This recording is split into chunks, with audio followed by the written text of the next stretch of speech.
And the great thing about mac and cheese is that we all have little pieces of cheese wrapped up in saran wrap somewhere in our freezer or in our refrigerator. This is a good way to use it up.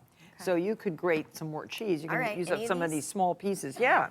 Cool. And I'm going to use 2 cups of panko breadcrumbs, some black pepper, some salt, and depending on the kind of cheese you're using, how much salt you put into the topping, and 4 tablespoons of melted butter. Of course. Can I do any kind of cheese here? Any hard cheese? Well, we have Appenzeller, we have Gruyere, we have Swiss, we have cheddar, we have, I think, Comte, we have, let me see what, I don't think there's anything, maybe some Parmesan is there too.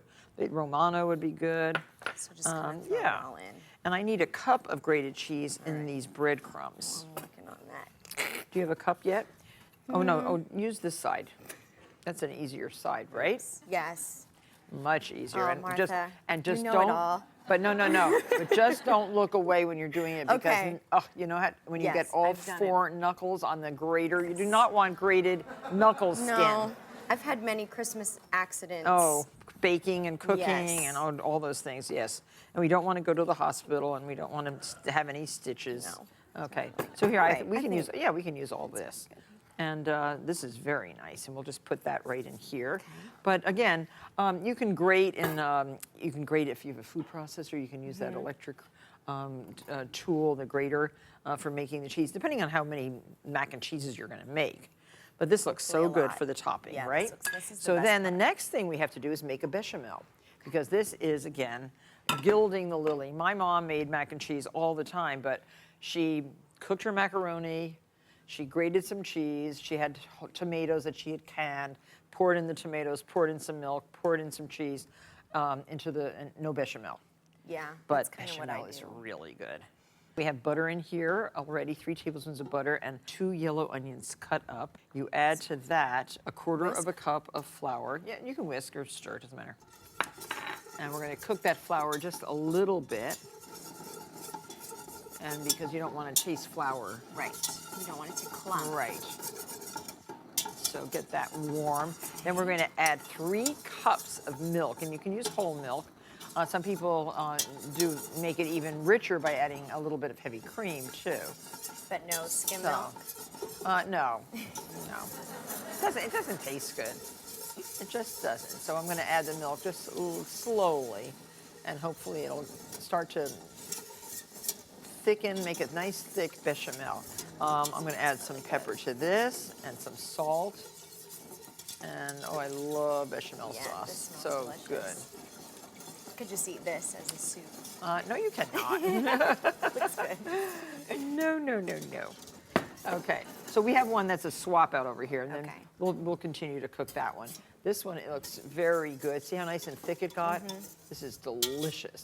So you can dump in your beautiful macaroni, and then you can add all this cheese. So it's about 1 pound of grated cheese.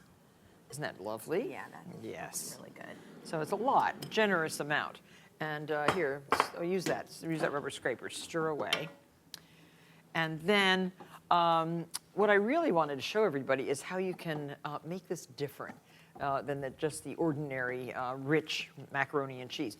Add a half a teaspoon of ground mustard and an eighth of a teaspoon of cayenne pepper. I think the cayenne really adds something. But you can add petit pois, little peas. You could add spinach. You could add broccoli. If you want to make like a turkey tetrazzini thing, you could do canned tuna and olives and capers. You can use caramelized onions. Feta cheese would be nice. Little diced ham. Now, what appeals to you of these things? What would you put in? Oh, I was thinking bacon, but I guess we'll go with ham. I don't have any. Okay, here.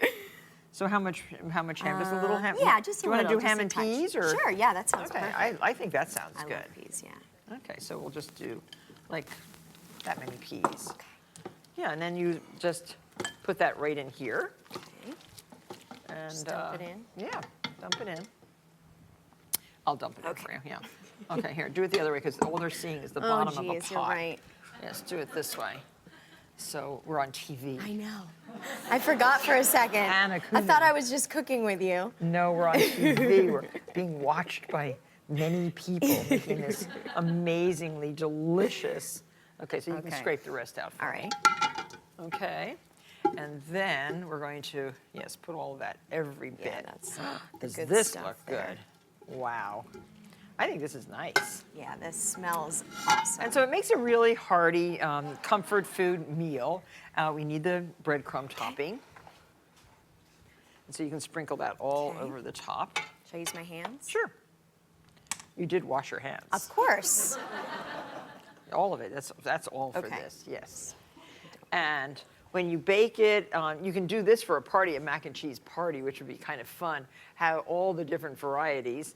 And this is just the unadorned, I think, plain macaroni and cheese. Let me see.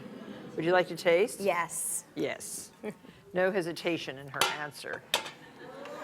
Oh my gosh. Oh, Joey, are you instigating? Are you instigating? Are you ready to come in from the snow, Joey? Not yet. Here, I have an entire, which kind do you want? Peas and ham or spinach and feta? Spinach and feta. Okay, here. This is for you, Joey. You can take this back out into the snowdrift. Okay, I'm going back out. And that's for you, Anna. Thank you. Oh, by the way, you bake this at 375 degrees until bubbling and golden brown. And that takes about only 25 to 30 minutes. Oh, that's not bad. So what do you think? Tell me. Delish? This is so good. The topping is the best part. Yeah, that's really good. Really good. Well, thank you very much for joining me. Thank you. This And is so fun. take your bowl and I sit down. will. Go sit down. Okay. We'll be right back.